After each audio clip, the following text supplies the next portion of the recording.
Hello everyone, how are you? Hope all of you are doing well. This is Mamta ma'am from Middle Wing GGPS. I am here to discuss one of the chapter from your moral science book.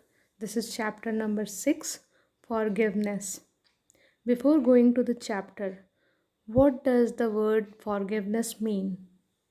So forgiveness is defined as an individual voluntary internal process of letting go of feelings and thoughts of resentment, bitterness, anger, and the need for vengeance and retribution towards someone who we believe has wronged us, including ourselves. Okay, so this is what forgiveness mean. So, forgiveness can even lead to feelings of understanding, empathy, and compassion for the one who hurt you. Forgiveness doesn't mean forgetting or excusing the harm done to you or making up with the person who caused the harm. Forgiveness brings a kind of peace that helps you go on with the life. Okay, so this is what forgiveness means. Now we will move to the chapter 6, which is forgiveness from your book. So, this beautiful world has been created by the Almighty God. God has many names, but in spite of his many names, God is one. God is most powerful. All creatures have been created by him.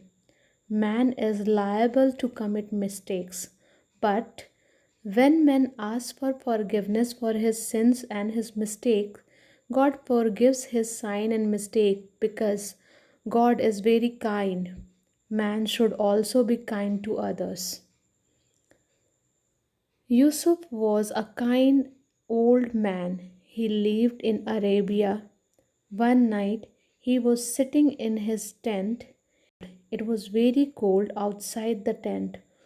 All of a sudden, somebody knocked at the door. Yusuf asked, "Who's there?"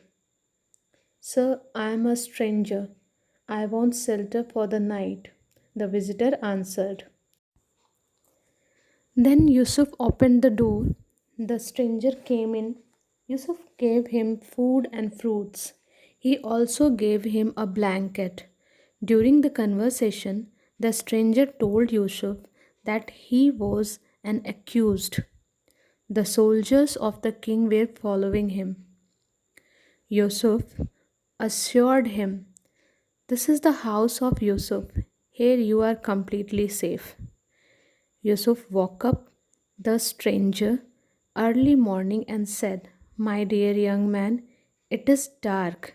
It is still dark. Go away to a safer place. Be quick, otherwise, your life can be in danger." He also gave the stranger a horse and some money. The stranger was moved by the kindness of Yusuf and large heartedness and hospitality of Yusuf. He frankly confessed, "Sir, I am your accused. I am the murderer of your son. If you wish, you can hand me over to the soldiers. I don't wish to run away. I am a sinner." Then Yusuf remained silent for some time. Then he said, "My son cannot come back to life, but your life can be saved. Your life is very precious for the members of your family. Please don't waste your time here. Go away to such a place where nobody knows you."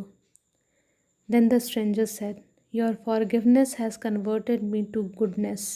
I give you a word that in future I will not harm anybody and will not do anything wrong did." Yusuf not only excused him but also blessed him. Tears rolled down the eyes of a stranger. He mounted the horse and went away. So, forgiveness is a great virtue. One who can forgive even his enemy acquires godliness. When Jesus Christ, the founder of Christianity, was being hanged on the cross, he prayed for his murderers. Oh God, forgive them because they don't know what they are doing. Once, it so happened that a person was caught stealing something from the ashram of Gandhiji. The inmates of the ashram caught him and tied him with a rope. In the next morning, they produced him in front of Gandhiji and said, Bapu, this man was caught stealing from the ashram. We caught him red handed. Gandhiji said, But why have you tied him with the rope? Remove this rope. Did you give him something to eat? When the inmates heard this, they kept silent. The culprit had not been given anything to eat. He was hungry since the previous night. Gandhiji gave him food to eat. The thief was moved by the good behavior of Gandhiji. Tears rolled down from his eyes. He touched the feet of Gandhiji. He told the great saint that he was very poor and so he took to stealing. Gandhiji not only excused him but also kept him in his ashram. All great men have been very kind and forgiving. They don't get angry. They love every living being. Affection, kindness, and forgiveness can overcome the greatest evil. So, this is why we should also learn to forgive because forgiveness is for our own growth and happiness. When we hold on to hurt, pain, resentment, and anger, it harms us far more than it harms the offender. Forgiveness frees us to live in the present. Relieving the wrong that was done to us keeps us living in the past and missing today's beauty. It allows us, forgiveness allows us to move on without anger or contempt or seeking revenge. As somebody has said about revenge, that before you embark on a journey of revenge, dig two graves. Why? This implies as much as to the spirit of anger behind the desire for revenge as much as to revenge itself. Even if you do not actively seek revenge, holding on to your anger brings you down. And forgiveness let us regain our personal power.